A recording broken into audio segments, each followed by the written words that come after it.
بسم اللہ الرحمن الرحیم۔ السلام علیکم۔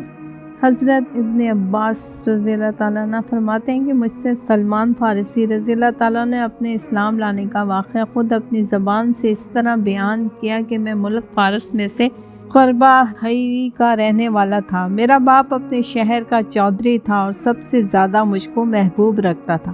جس طرح کنواری لڑکیوں کی حفاظت کرتے ہیں اسی طرح میری حفاظت کرتا تھا اور مجھ کو گھر سے باہر نہیں جانے دیتا تھا۔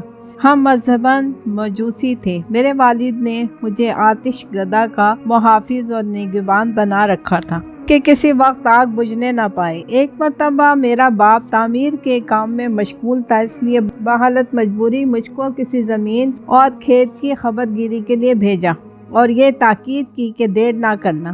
میں گھر سے نکلا، راستے میں ایک گرجا پڑتا تھا۔ اندر سے کچھ آواز سنائی دی۔ میں دیکھنے کے لیے اندر گھسا۔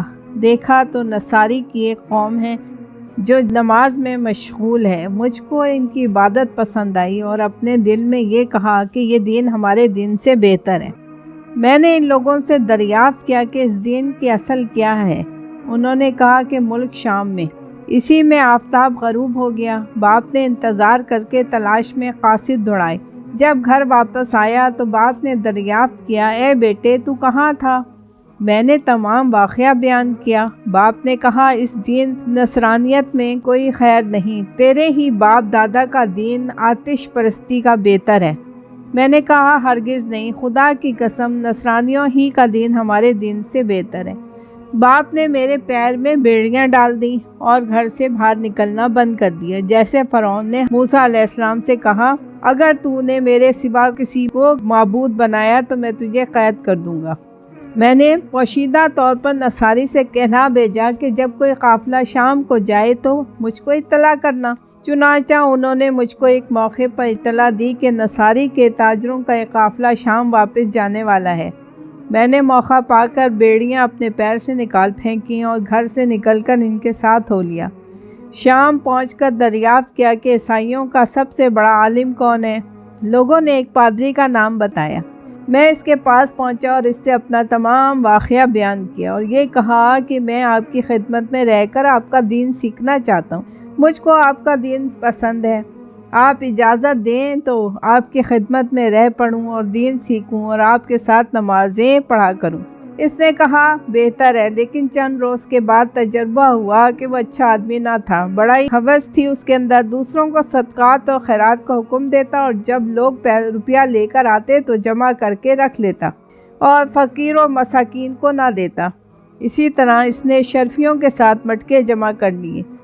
جب وہ مر گیا اور لوگ حسن عقیدت کے ساتھ اس کی فوتگی کے لیے جمع ہوئے تو میں نے لوگوں سے اس کا حال بیان کیا اور وہ 7 مٹکے دکھائے۔ لوگوں نے یہ دیکھ کر کہا، خدا کی قسم ہم ایسے شخص کو ہرگز دفن نہ کریں گے۔ بالآخر اس پادری کو سولی پر لٹکا کر سنگسار کر دیا اور اس کی جگہ کسی اور عالم کو بٹھا دیا۔ حضرت سلمان فارسی رضی اللہ تعالیٰ فرماتے ہیں کہ میں نے اس سے زائد کسی کو عالم اور اس سے بڑھ کر کسی کو عابد و زاہد، دنیا سے بے تعلق اور آخرت کا شائخ اور طلبگار نمازی اور عبادت گزار نہیں دیکھا۔ اور جس قدر مجھ کو اس عالم سے محبت ہوئی اس سے پیشتر کبھی کسی سے اس قدر محبت نہیں ہوئی۔ میں برابر اس عالم کی خدمت میں رہا۔ جب ان کا آخر وقت آ گیا تو میں نے عرض کیا کہ آپ مجھ کو وصیت کیجیے اور بتلائیے کہ آپ کے بعد کس کی خدمت میں جا کر رہوں۔ کہا کہ موصل میں ایک عالم ہے، تم اس کے پاس چلے جانا۔ چنانچہ میں ان کے پاس گیا اور ان کے بعد ان کی وصیت کے مطابق نصبین میں ایک عالم کے پاس جا کر رہا اور ان کی وفات کے بعد ان کی وصیت کے مطابق شہر اموریہ میں ایک عالم کے پاس رہا۔ جب ان کا بھی انتقال ہونے لگا تو میں نے کہا کہ میں فلاں فلاں عالم کے پاس رہا، اب آپ بتلائیے کہ میں کہاں جاؤں۔ اس عالم نے کہا، میری نظر میں اس وقت کوئی ایسا علم نہیں جو صحیح راستے پر ہو اور میں تم کو اس کا پتہ بتلاؤں۔ البتہ ایک نبی کا ظہور کا وقت قریب آ گیا ہے جو دین ابراہیمی پر ہوگا۔ عرب کی سرزمین پر اس کا ظہور ہوگا۔ ایک نقلستانی زمین کی طرف ہجرت کرے گا۔ اگر تم سے وہاں پہنچنا ممکن ہو تو ضرور پہنچنا۔ ان کی علامت یہ ہوگی کہ وہ صدقے کا مال نہ کھائیں گے، ہدیہ قبول کریں گے، دونوں شانوں کے درمیان مہر نبوت ہوگی۔ جب تم ان کو دیکھو گے تو پہچان لوگے۔ اس اثنا میں میرے کچھ گائیں اور بکریاں بھی جمع ہو گئی تھیں۔ اتفاق سے ایک قافلہ عرب کو جانے والا مجھ کو مل گیا۔ میں نے ان سے کہا کہ تم لوگ مجھ کو ساتھ لے چلو، یہ گائیں اور بکریاں سب کی سب تم کو دے دوں گا۔ ان لوگوں نے اس کو قبول کیا اور مجھ کو ساتھ لے لیا۔ جب وادی قرا میں پہنچے تو میرے ساتھ بدسلوکی کی کہ غلام بنا کر ایک یہودی کے ہاتھ فروخت کر دیا۔ جب اس کے ساتھ آیا تو کھجور کے درخت دیکھ کر خیال ہوا کہ شاید یہی وہ سرزمین ہے، لیکن ابھی پورا اطمینان نہیں ہوا تھا کہ بنی قریظہ کا ایک یہودی اس کے پاس آیا اور مجھ کو اس سے خرید کر مدینہ لے آیا۔ جب میں مدینہ پہنچا تو خدا کی قسم مدینے کو دیکھتے ہی پہچان لیا اور یقین کیا کہ یہ وہی شہر ہے جو مجھ کو بتلایا گیا۔ صحیح بخاری میں خود حضرت سلمان فارسی سے مروی ہے کہ میں اس طرح 10 مرتبہ سے زیادہ فروخت ہوا ہوں۔ لوگوں نے سلمان کو بار بار بے رغبتی کے ساتھ چند درہموں میں خریدا، لیکن اس کی اصل قیمت کو کسی نے نہ پہچانا۔ میں مدینہ میں اس یہودی کے پاس اور بنو قریظہ میں اس کے درختوں کا کام کرتا رہا۔ اللہ تعالیٰ نے نبی کریم صلی اللہ علیہ وآلہ وسلم کو مکہ میں محبوس فرمایا، مگر مجھ کو غلامی اور خدمت کی وجہ سے علم نہ ہوا۔ جب آپ صلی اللہ علیہ وسلم ہجرت فرما کر مدینہ تشریف لائے اور قبا میں بنی عمرو بن عوف کے یہاں آپ صلی اللہ علیہ وآلہ وسلم نے قیام فرمایا، میں اس وقت ایک کھجور کے درخت پر چڑھا ہوا کام کر رہا تھا اور میرا آقا درخت کے نیچے بیٹھا تھا کہ ایک یہودی آیا جو میرے آقا کا چچا زاد بھائی تھا اور یہ کہنے لگا کہ خدا بنی قیلہ یعنی انصار کو ہلاک کر کے قبا میں ایک شخص کے ارد گرد جمع ہے جو مکے سے آیا اور یہ کہتے ہیں کہ یہ شخص نبی اور پیغمبر ہے۔ سلمان رضی اللہ تعالیٰ عنہ فرماتے ہیں خدا کی قسم یہ سننا تھا کہ مجھ کو لرزہ اور کپکپی نے پکڑا اور مجھ کو یہ غالب گمان ہو گیا کہ اپنے آقا پر اب گرا۔ وہ دونوں یہودی ان کی اس حالت اور کیفیت کو دیکھ کر سخت حیران تھے اور سلمان کی زبان حال یہ شعر پڑھ رہی تھی، اے میرے دوست، خدا کی قسم میں اب تم میں سے نہیں رہا جبکہ مجھ کو دیار لیلہ کا کوئی پہاڑ نظر آ گیا۔ بہرحال دل کو تھام کر درخت سے اترا اور اس نے آنے والے یہودی سے پوچھنے لگا، بتاؤ تو صحیح تم کیا بیان کر رہے تھے، ذرا مجھ کو بھی تو سناؤ۔ یہ دیکھ کر میرے آقا کو غصہ آ گیا اور زور سے ایک تماچا میرے رسید کیا اور کہا، تجھ کو اس سے کیا مطلب، تو اپنا کام کر۔ جب شام ہوئی اور کام سے فراغت ہوئی تو جو کچھ میرے پاس جمع تھا وہ ساتھ لیا اور آپ صلی اللہ علیہ وآلہ وسلم کی خدمت میں حاضر ہوا۔ آپ صلی اللہ علیہ وآلہ وسلم اس وقت قبا میں تشریف فرما تھے۔ میں نے عرض کیا کہ مجھ کو معلوم ہوا ہے کہ آپ صلی اللہ علیہ وسلم کے اور آپ صلی اللہ علیہ وآلہ وسلم کے رفقا کے پاس کچھ نہیں ہے، آپ سب حضرات صاحب حاجت ہیں، اس لیے میں آپ صلی اللہ علیہ وآلہ وسلم کے لیے اور آپ کے رفقا کے لیے صدقہ پیش کرنا چاہتا ہوں۔ آپ صلی اللہ علیہ وآلہ وسلم نے اپنی ذات مطہرہ کے لیے صدقہ قبول کرنے سے انکار کر دیا اور فرمایا کہ میں صدقہ نہیں کھاتا، اور صحابہ کرام کو اجازت دی کہ تم لے لو۔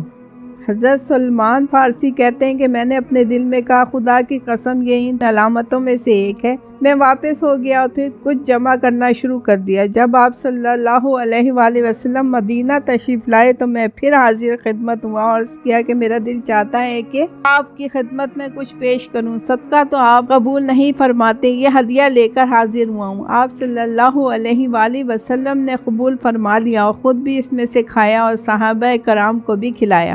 میں نے اپنے دل میں کہا یہ دوسری علامت ہے۔ میں واپس گیا اور 2-4 روز کے بعد پھر آپ کی خدمت میں حاضر ہوا۔